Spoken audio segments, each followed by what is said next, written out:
If you pay your credit card in full every month, but you still need to use your credit card to buy groceries and gas, you are probably riding the credit card float. I'm going to give you an example and show you exactly how to know if you are. In this example, the bank account has $21.50 in it, and there are two credit cards. So we've got credit card number 1, and that has $580.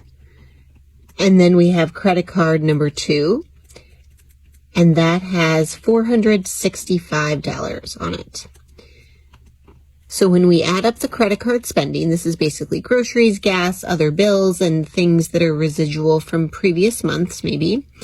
It comes out to $1,045. So the next paycheck that will arrive totals $1,950. And what typically happens is someone will say, well, when my next paycheck arrives, I'll be able to pay off all of my credit card debt. And it's not really debt because I can pay it in full every month and I don't accrue interest fees. So here's how we figure this out. You need to tally up the bills and expenses that you will need to pay between now and your next paycheck. So like if your rent or mortgage is coming out, if your electric bill is coming out, how much you need to spend in groceries, gas, other, buying clothes, buying tickets to an event, anything that you would need to spend money on between now and your next paycheck.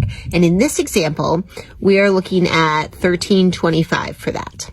So the number one question you need to ask yourself is, can I pay my credit cards in full and still have enough cash to buy or cover all of my bills and expenses until my next paycheck arrives? So let's find out. We're going to take the bank account balance of $21.50, and if we paid off the credit card, so we subtract that, we're left with this amount, and now we need to subtract the bills and expenses that need to be paid until the next paycheck arrives, and we are short by $220.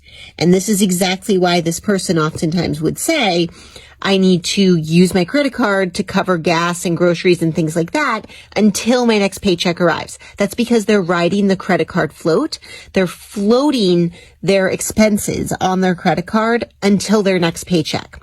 So this is something just to be aware of. Oftentimes you'll hit this stage after you've already paid off significant debt, and it's the next step and the next stage until you become totally credit card debt free. But if you're riding the credit card float, it's still considered debt because you wouldn't be able to totally pay it off and then not use your credit cards for your expenses. All right, follow for daily money help. And if you have any questions, drop them in the comments below.